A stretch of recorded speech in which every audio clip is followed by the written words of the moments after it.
بسم اللہ الرحمن الرحیم۔ اللہ تبارک و تعالیٰ کے نام سے شروع جو بڑا مہربان اور نہایت رحم کرنے والا ہے۔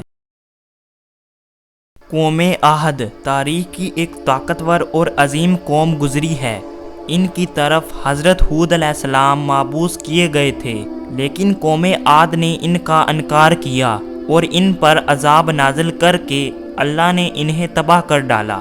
قوم عاد ارم نامی کی بستی کے رہنے والے تھے، اس لیے انہیں عاد ارم بھی کہا جاتا تھا۔ یہ علاقہ عدن کے گرد و نواح میں آباد تھا۔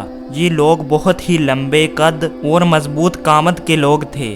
اپنی طاقت و قوت کے بل سے یہ لوگ بہت جلد پورے یمن پر قبض ہو گئے۔ ان پر کئی بادشاہوں نے حکومت کی، مگر دو بادشاہ ایسے آئے جن کی حکومت عظیم اور جاہ جلال والی تھی۔ ایک کا نام شدید اور دوسرے کا نام شداد تھا، جو بھائی تھے اور اپنے زمانے میں بے شمار لشکر خزانے جمع کیے تھے۔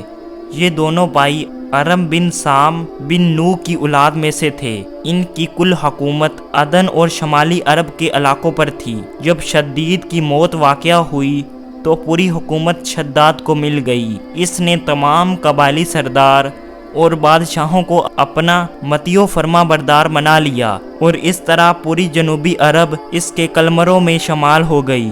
اس نے اپنی حکومت کو عروج تک پہنچا دیا۔ اس غلبے نے اس کو اتنا مغرور اور متکبر کر دیا کہ اس نے خدائی کا دعویٰ کر ڈالا۔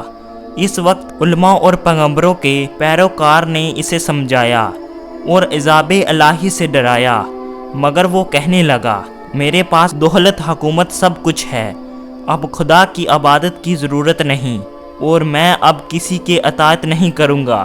شداد نے حضرت ہود علیہ السلام کی زبان سے یہ سن رکھا تھا کہ جنت کیسی ہوگی اور اس کی نعمتیں اور خوبصورتی کا کیا عالم ہوگا، اس لیے اس نے زمین پر جنت بنانے کا ارادہ کیا۔ وہ کہتا تھا، مجھے اس جنت کی ضرورت نہیں ہے جو خدا نے بنائی ہے، ایسی جنت تو میں دنیا میں ہی بناؤں گا۔ لہٰذا اس نے معتبر افراد کو جمع کیا اور ایک کو 1000 آدمیوں پر مقرر کیا، اور پوری دنیا کے ماہرین کو عدن آنے کی دعوت دی۔